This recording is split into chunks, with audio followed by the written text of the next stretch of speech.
Under the night sky, neon lights shine over the venue. The noise of the crowd fades beyond Caleb and me. Did the organizers say we need to go backstage to pick up our prize? I think so. I glance at the polar night brochure in my hand.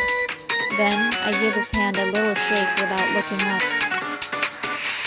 You lead the way. I'll see what dates work for us. Huh? Before I can continue, the brochure squirms like it's trying to escape. I look at Caleb. He's giving me a look of feigned innocence. You're already done with reading? That was quick. Caleb! Keep it down. I saw the steps. Thanks, though. I stop in my tracks and finally see the stairs ahead. It's barely visible in the dark.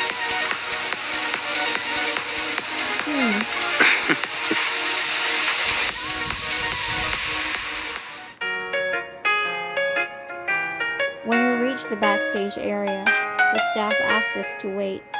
I start flipping through the brochure again. The prize is a sustainable power pack. We can take the car to a faraway place for some fun.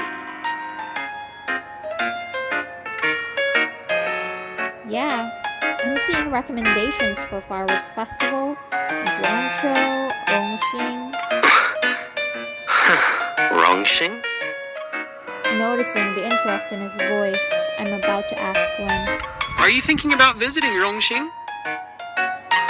The organizer finally shows up with our prize. His smile says he's excited about something. Perfect timing! We just started a new nighttime tour. The road has great views and it ends at Rongxing. If you're interested, could you help us? You can try out the route and give us some feedback. He hands over 2 tickets as he speaks.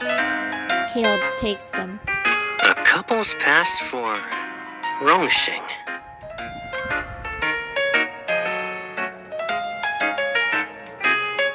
As expected, we agreed to embark on this test trip. Aside from the power pack, we should bring food and drinks. Let me double check the route. I lean in while Caleb is looking at his phone. I pinch his cheek. You're a little too excited about this ancient place. Back when I was in college, I wanted to go there with someone. It didn't happen, though. And I never stopped thinking about it. He gives his phone a shake. A complete travel guide, rather than a map, lights up on the screen. Park at the west gate.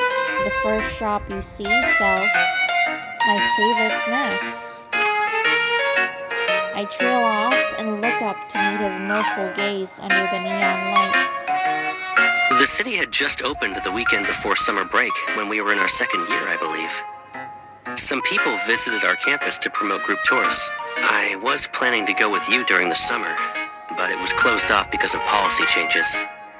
I didn't think it'd reopen now. As Caleb speaks, he holds out his hand.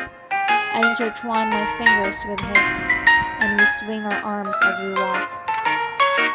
Is your guide still accurate? I'm not sure. I'll just make a new one if it's not. But we'll only know when we get there. Either way, I'll make sure this trip is anything but boring.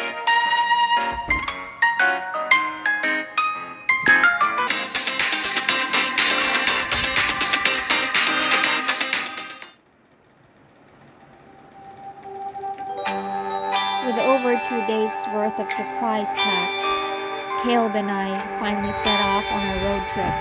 Are you feeling tired? If the answer is no, then do you want to listen to some music? I'm not.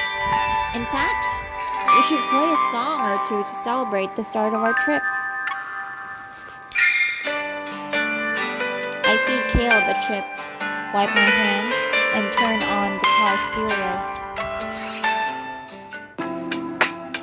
The city bathed in neon lights fades into the distance. Music fills the space between us. I pull out my phone and move it so that we're both in the frame. Here Here's to capturing the first day of our road trip. Watch out!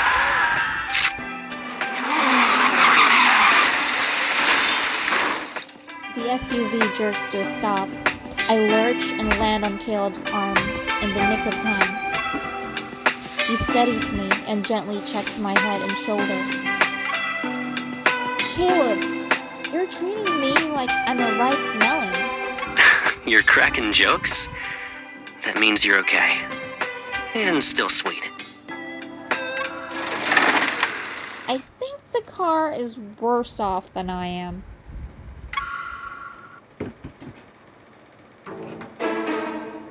The engine died just as we expected. Meanwhile, the photo shows me and Caleb looking ridiculous as the brakes are slammed. Caleb closes the hood and walks over to adjust the jacket on my shoulders. The engine's energy cells are fried. Asking for the car to be towed means we'll be taken back. I've got good news, though. There's an old car dealership not far from here. You're thinking about looking for a working car? We can also just wait to be rescued. He leans down a little, looking as though he's letting me decide. But both of us already know my answer. Let's get going. To the car dealership.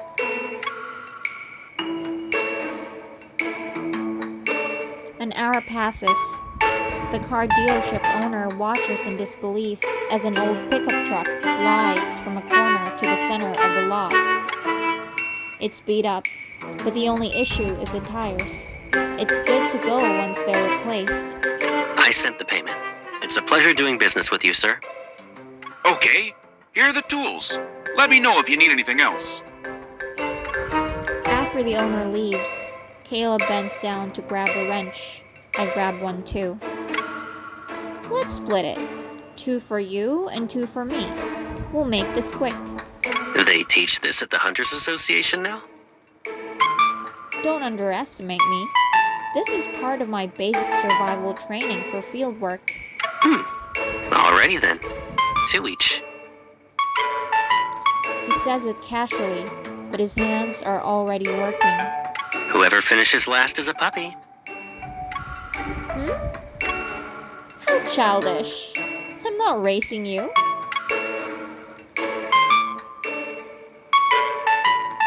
Still, my hands start moving faster until I'm done.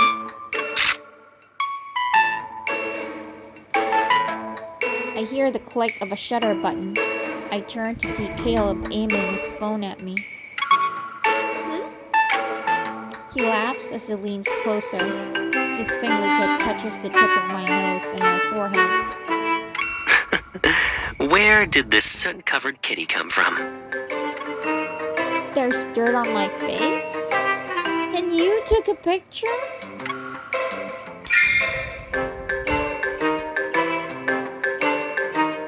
I lunge at him to snatch away his phone. Under the moonlight, Caleb easily catches me. Don't move.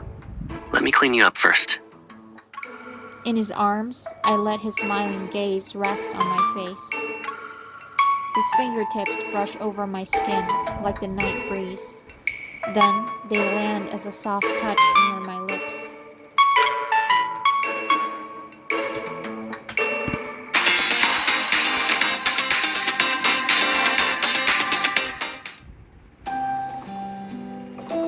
We finally hit the road again. The quiet highway at night makes my eyelids heavy. I don't know how long I've been dozing, but I stir when I feel someone adjust my clothes. Did I wake you up? I said I'd stay up with you. Why did I fall asleep? Sleep talking still counts as company, you know. I don't believe you. I yawn and stretch. Then I realize the car isn't moving. Wait, why are we... Relax. There's road work up ahead. Caleb hands me a bottle of water and races the map. The navigation system isn't picking up a signal. I'm trying to find a detour. Good. Let me take a look too. My finger hovers over the map. It moves around uncertainly until Caleb picks it up and taps a different route. What did this sweet, innocent road do to you? You're making it suffer as if it owes you money.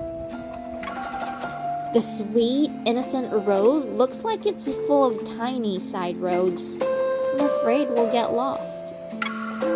We don't often travel like this. I want our trip to go well. With a warm hand, he ruffles my hair.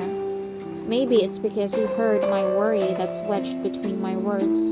What counts as going well, and what doesn't? You said it yourself.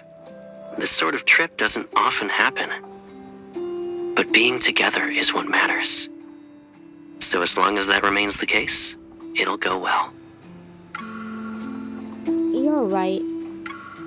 Caleb's words dispel my subtle worries and frustration, and my heart feels lighter.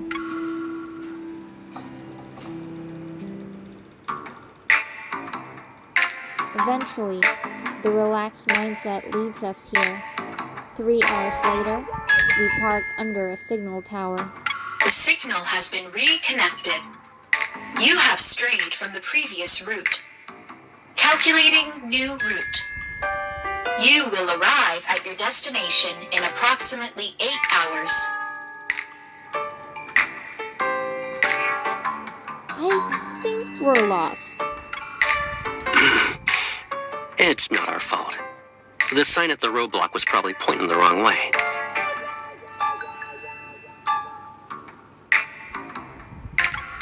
Caleb looks a little embarrassed, which is rare.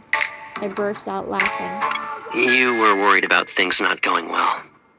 But now that we're off course, you're laughing? Well, we brought a tent, and I'm with you. This is successfully camping, not being off course. I head to a trunk to grab the tent. However, it flies up before I can touch it. It stubbornly hovers in the air.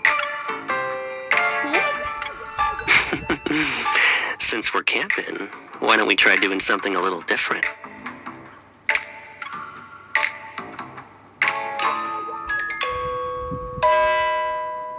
We end up lying down in the back of a pickup truck. No one is around, and music plays softly from an old radio. Overhead, the polar night glitters with stars.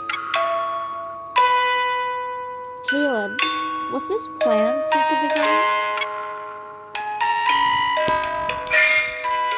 I turn and poke Caleb. He casually brushes aside the hair by my ear.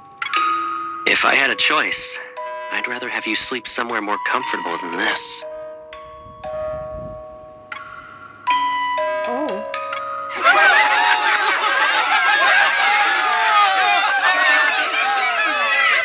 And with that last song, the Lincoln Polar Night Festival draws to a close. The crowd's energy lit up the night.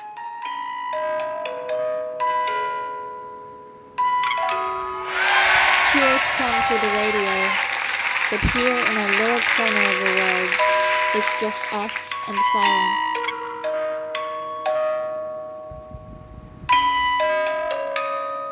Still, this unexpected detour isn't so bad. Comfort is nice, but I'd rather be sleeping here with you. Funny. I was thinking the same thing.